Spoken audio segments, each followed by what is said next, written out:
Okay, good evening. I think we can start now. Thank you for joining today's session. If you can't hear me, uh, please indicate. You could put a thumbs up if you can hear me. If you can't, then I'll know there's a problem. So if you can hear me, you could just put a thumbs up.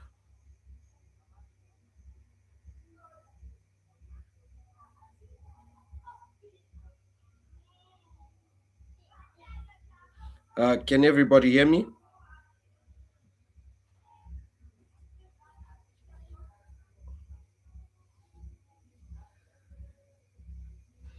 Awesome. Awesome. Thank you. So let's begin the third session of the 30 Sales Gym. Today's topic is when to start selling. So, just a quick recap. So far, we've covered uh, asking questions, and we've also covered when to start selling. So, our first session was, sorry, uh, starting the conversation. So, our first session was how to start the conversation the right way. And we also then we followed up with asking questions. Today is the topic is going to be when to start selling. What we will have today is, as stated here, what you should look forward to. So today we're going to be talking a lot about the scenarios in which you actually have to consider that you are selling. Again, as usual, who is this for?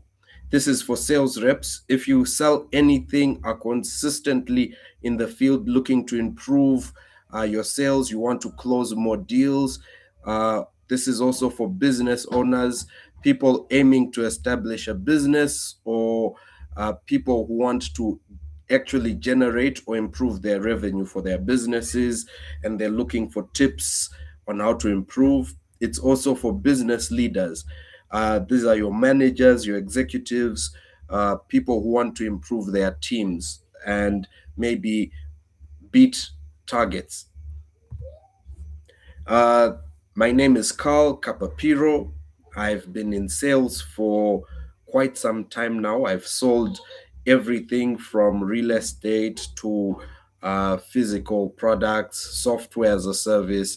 I've done it all, uh, from high ticket items to low priced items, anything ranging from $100 all the way up to $100,000. I've sold it. I've worked and trained with so many people across the globe. I'm here in Uganda. We're SNCT Marketing. So let's get started. We started a bit late, so I'm going to get started as soon as now. Uh, Selling does not start when you pitch, it starts much earlier. So the question we want to answer now is, at what point in a sales conversation do you start selling? Most people will answer something like when presenting the product, when explaining the offer, when showing the price, literally during the pitch. Yet, that's not the case. The reality is, if you're starting to pitch during the presentation, you've actually started a lot late. You're very late to the party. So the sell actually begins the moment you start building trust and curiosity. If you remember, if not, we've got the videos for the previous sessions on YouTube. Our channel is active. You can actually get the content from there. It's in the very beginning. So when you're building rapport, the first 5 seconds, the second you meet someone, it takes the mind 5 seconds to decide whether they want to do business with you or not. So you're selling at the beginning. Remember, selling is not just pitching, selling is not the product, it's not when you start uh, presenting your product. Selling is actually guiding a decision. I like to say this, and I think I mentioned it in the previous session on asking questions. Selling is guiding decisions. So there's a way you could ask questions that will lead into somebody selling themselves. They will decide to buy by themselves. You don't necessarily have to make people buy. So selling is not pushing a product, it's consultative. So what we're discussing is consultative selling.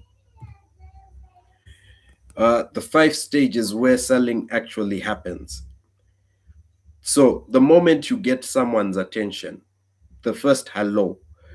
Uh, with most people, when I'm training, it's the introduction. So during the introduction, you have a very limited amount of time to actually start selling yourself.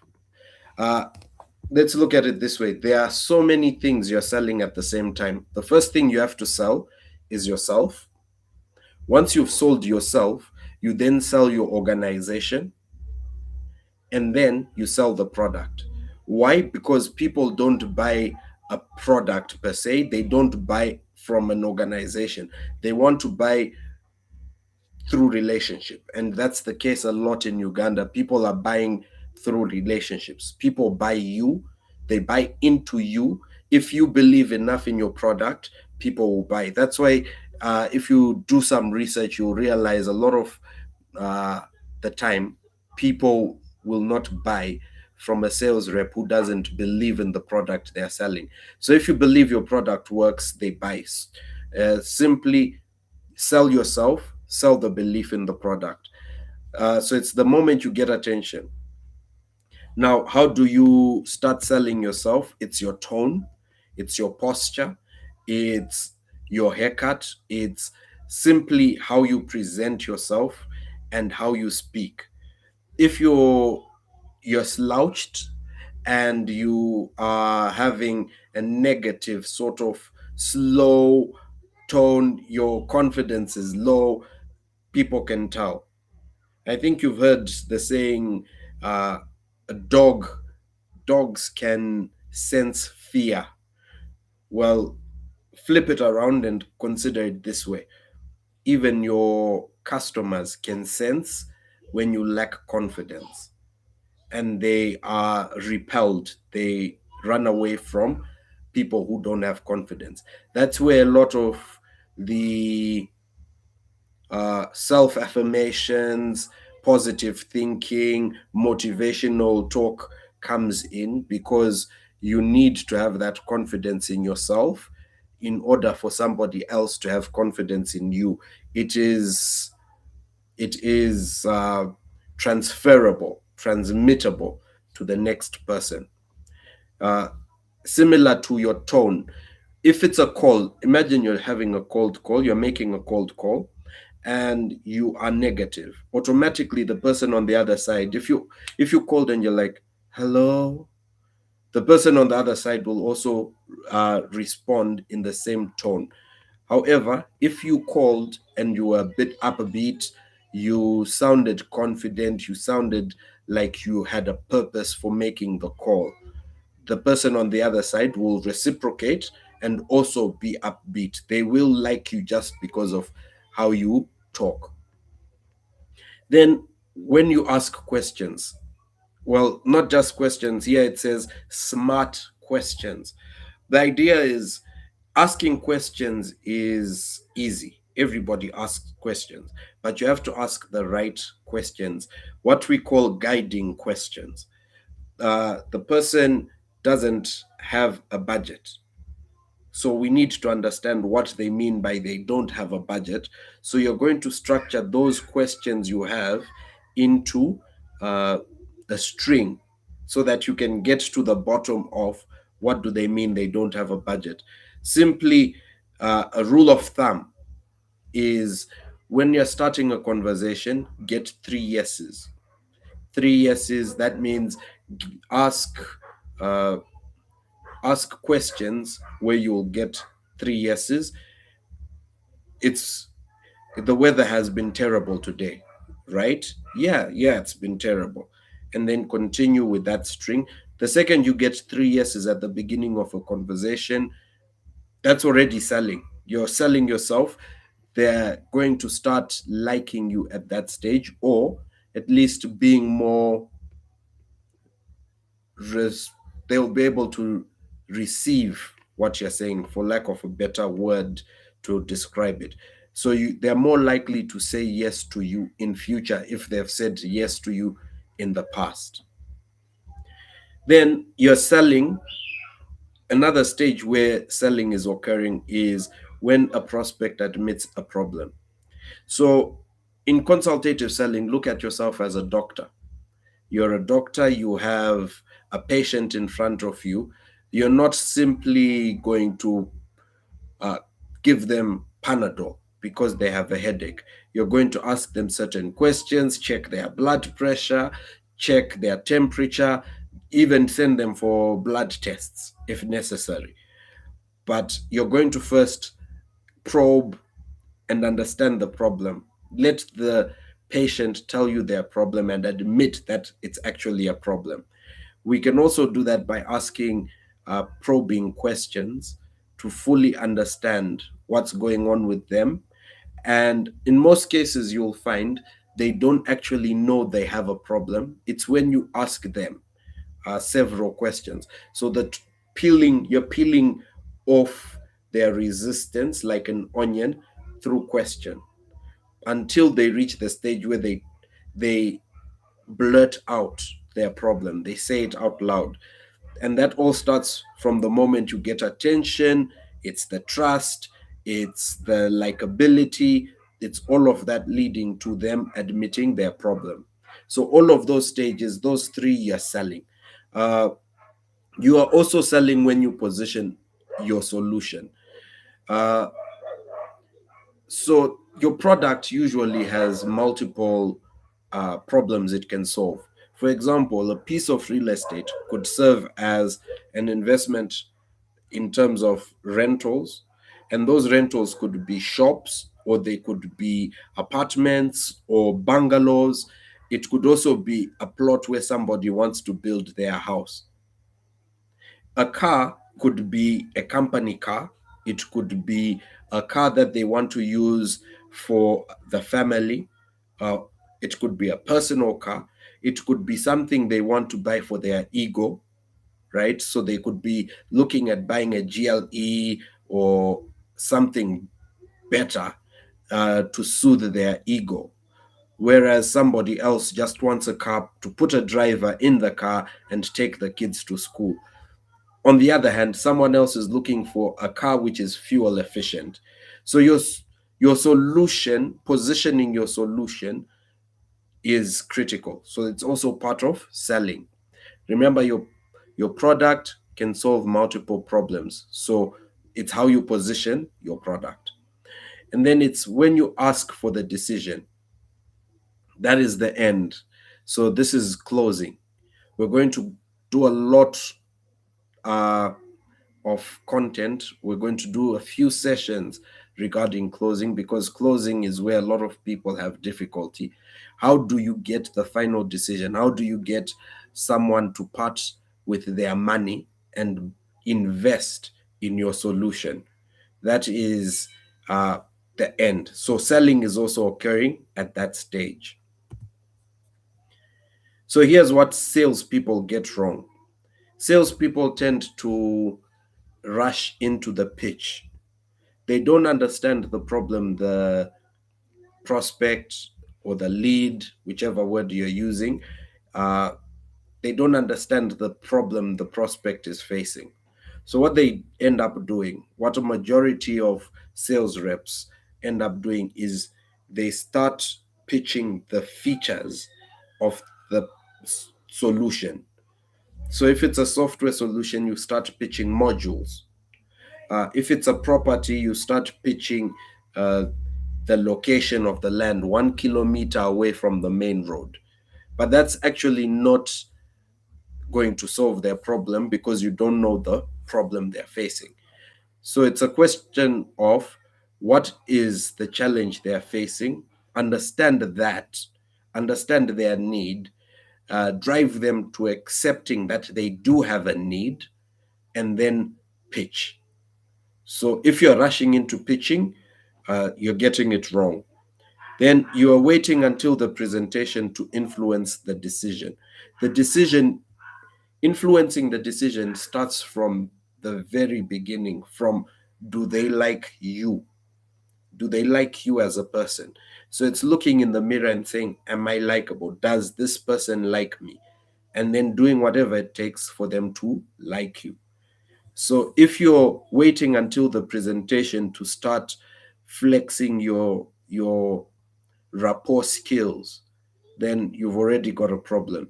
It's from the second they pick up the call, on the cold call, it's all the way up to when you meet them for the first time. You're selling throughout the process. Remember, it's a sales process. Then what can you do better? The first thing I always recommend is practicing the 80-20 rule. 80% of your pitch is discovery, and 20% is a solution. So spend most of your time listening, asking questions, listening, understanding. Again, there are two types of listening. There's passive listening, and then there's active listening. Be active in your listening. Guide the conversation along. You'd be shocked what a simple uh-huh, yeah, okay, uh-huh can do to get a prospect to speak more and actually reveal their real concern, their real problem. And then spend 20% of the time giving the solution. One of my mentors used to tell me the prospect loves talking about themselves. People love themselves. They want to talk. They want to hear the sound of their own voices. Let them talk. But if you spend most of the time talking, you're actually pushing them away. You're repelling. So here's a quick exercise that you could actually do. Take some time this week. Think about your last sales conversation. So think about every conversation you had. Uh, Go through after every sales conversation this week. Think it through. When did you start selling? Right? List your sales process into stages.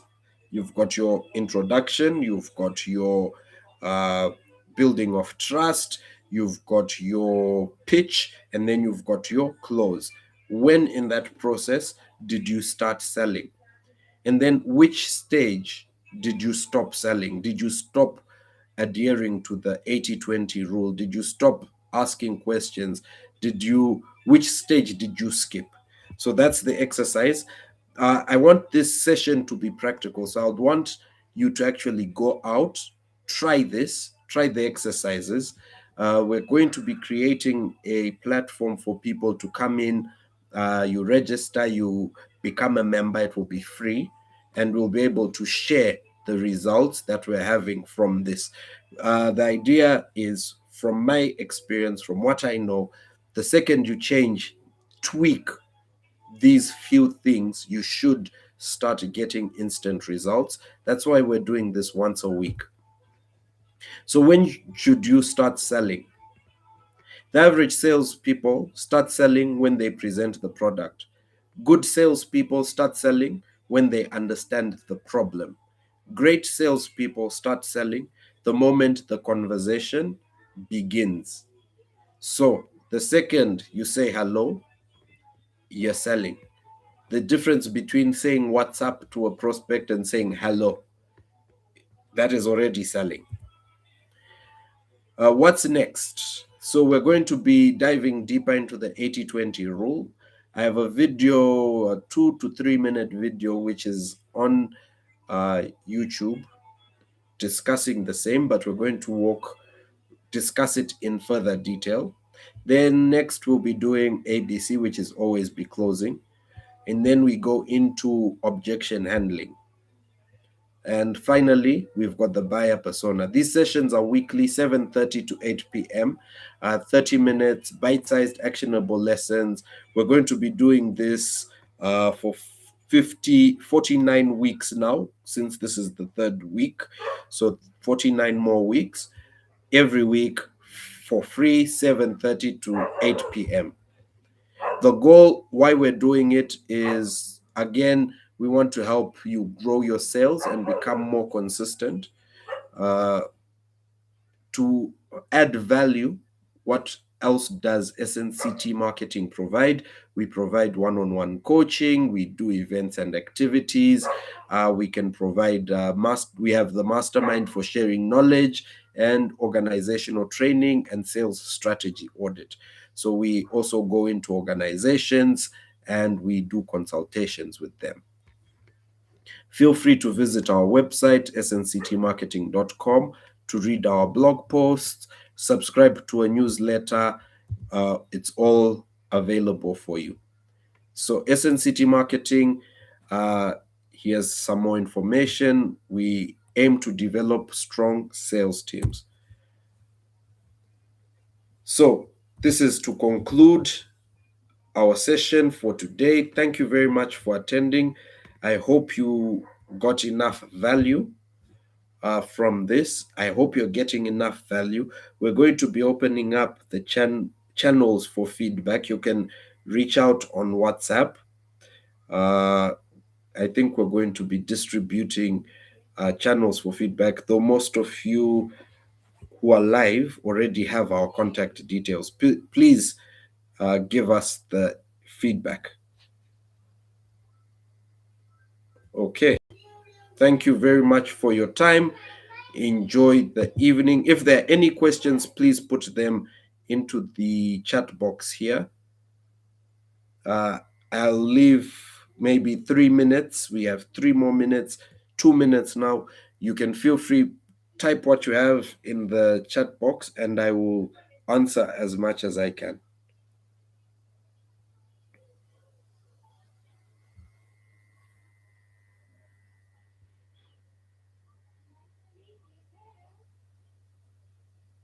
Thank you, Thelma. I'm glad you're enjoying.